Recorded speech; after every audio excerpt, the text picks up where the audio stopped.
Bark for me like a good girl." The words exploded across the military mess hall, silencing every conversation in an instant. Dozens of soldiers froze mid-bite, mid-sentence, mid-step. All eyes locked on the center of the room where Marine General Callahan stood, his uniform heavy with medals and ribbons, and his fist clenched in the hair of Private First Class Emily Rhodes. He yanked her head back so hard it forced a gasp from her throat, but she refused to scream. Her face burned with both humiliation and rage, her fists clenched at her sides. Around them, shocked Marines stood frozen with their trays in hand, unsure whether to intervene or keep their heads down. "You think you're tough," the general snarled, tightening his grip. "You think you can ignore a direct order from your superior?" His eyes burned with cruelty. One female medic near the wall stood up, her voice shaking. "Sir, she stammered, but the general cut her down with a glare.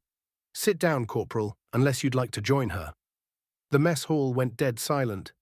But Emily didn't cry. She didn't back down. She had spent the last 6 months enduring Callahan's temper, his threats, his sick power trips.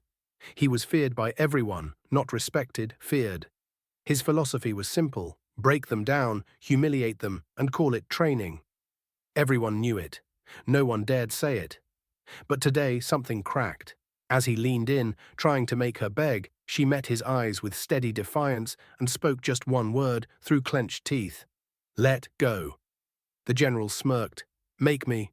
What happened next, no one expected.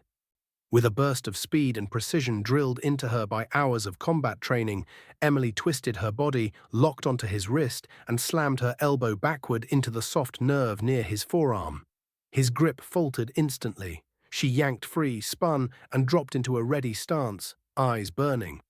The general staggered back, stunned and furious. "You dare?" he started to shout, but she cut him off. "You assaulted a subordinate in front of 50 witnesses," she said, her voice ringing out through the cafeteria. "That's not leadership, that's abuse." The soldiers surrounding them stood speechless, eyes darting between the two. Callahan took a step forward, chest puffed, barking, "I am a general in the United States Marine Corps." But Emily's voice rose even stronger. "And I swore to defend this country. That includes standing up to predators in our own ranks." For a split second, the mess hall held its breath. And then, right on cue, the double doors burst open.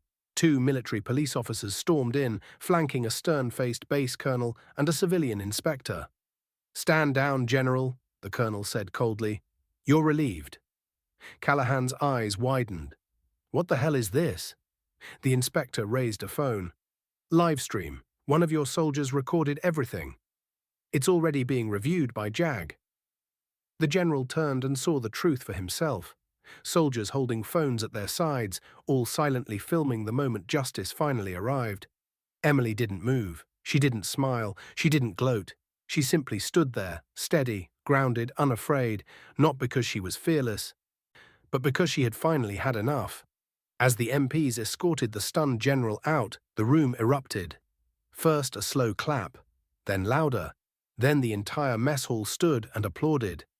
Not out of celebration, but respect. For the woman who stood when everyone else had been too afraid. Emily Rhodes, a young private who'd had every reason to keep her head down, became the spark that lit a fire across the entire base. She hadn't fought back because she wanted revenge. She did it because no one else would. For months, Callahan's behavior had gone unchecked. Whispers in locker rooms, quiet tears in bunks, ignored complaints. Until today.